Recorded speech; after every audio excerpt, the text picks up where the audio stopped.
Selesaikan rekapitulasi suara Pilpres secara nasional di 38 provinsi. Dua provinsi terakhir hari ini telah diselesaikan yakni Papua dan Papua Pegunungan.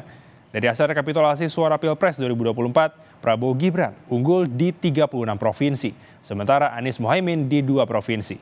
Sesuai dengan batas waktu, Rabu 20 Maret 2024, KPU rencananya akan langsung mengumumkan hasil rekapitulasi pada malam ini. Data suara sah dan tidak sah.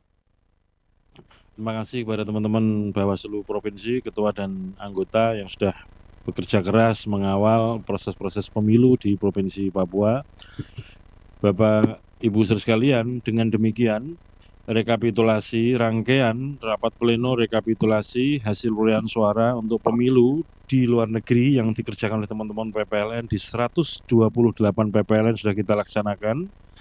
Kemudian rekapitulasi pemilu presiden, DPR, dan DPD dari 38 provinsi sudah kita laksanakan. Tentu saja kita menyadari, mengetahui bersama ada dinamika, ada catatan kejadian khusus, ada catatan keberatan.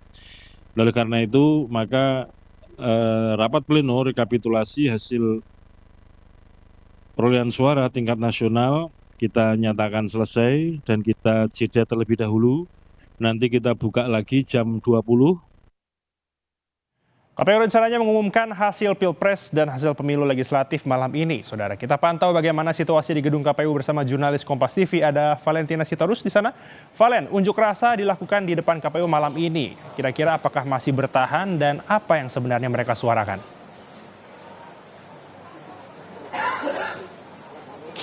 Iya, Elgin dan juga saudara, untuk saat ini kami belum bisa melaporkan apakah memang aksi unjuk rasa ini sudah berlangsung, sedang berlangsung ataupun tidak. Tapi memang dari sisi bagian dalam gedung KPU RI tidak ada suara yang terdengar kembali daripada aksi unjuk rasa yang memang dilakukan oleh sejumlah pihak sejak tadi siang. Kami pantau sejak waktu pukul 12.00 waktu Indonesia Barat.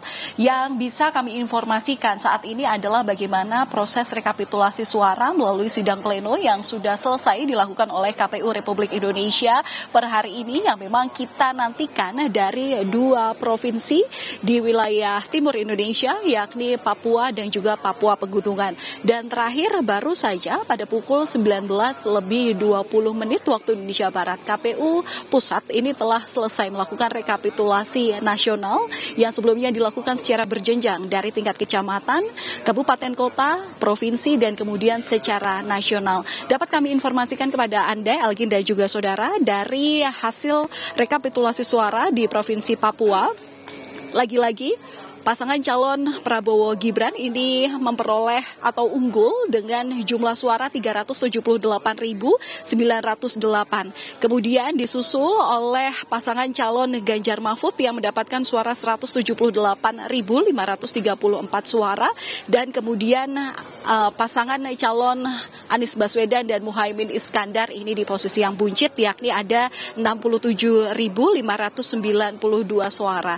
Kalau kami hitung secara manual melalui kalkulasi dari 38 provinsi yang memang rekapitulasinya sudah dilakukan sejak tanggal 28 Februari lalu, setidaknya untuk pasangan calon Anies Baswedan dan juga Muhaimin Iskandar ini ada 40.740.376 suara. Kemudian paslon Prabowo Gibran ini ada 95.500.567 suara, dan yang terakhir Ganjar Mahfud ini mendapatkan jumlah suara dengan total 26.890.384. Itu yang di dalam negeri. Kemudian kemarin juga KPU telah menyatakan bahwa sudah melakukan rekapitulasi suara di 128 PPLN. Hasil rekapitulasi suaranya, pasangan Anies Mohaimin ini mendapatkan 125.110 suara, kemudian Prabowo Gibran mendapatkan 427.871 suara, dan Ganjar Mahfud ini mendapatkan 118.385 suara. Rekapitulasi sudah selesai. Kemudian yang kita nantikan adalah bagaimana penetapan hasil pemilu 2024. Tidak ada waktu definitif kapan KPU akan mengumumkan hasilnya, tapi yang jelas kalau berdasarkan aturan perundang-undangan, undang-undang pemilu, ini dikatakan bahwa tenggat waktu selambat-lambatnya dalam penetapan hasil pemilu 2024 ini adalah 35 hari setelah pemungutan suara ini dilakukan pada tanggal 14 Februari. Artinya adalah ini hari terakhir tenggat waktu agar KPU mengumumkan hasil daripada pemilu 2024. Elgin. Baik, terima kasih Valen untuk informasinya. Tentu kita akan menunggu hasil pastinya yang akan diumumkan oleh KPU. Selamat melanjutkan tugas kembali.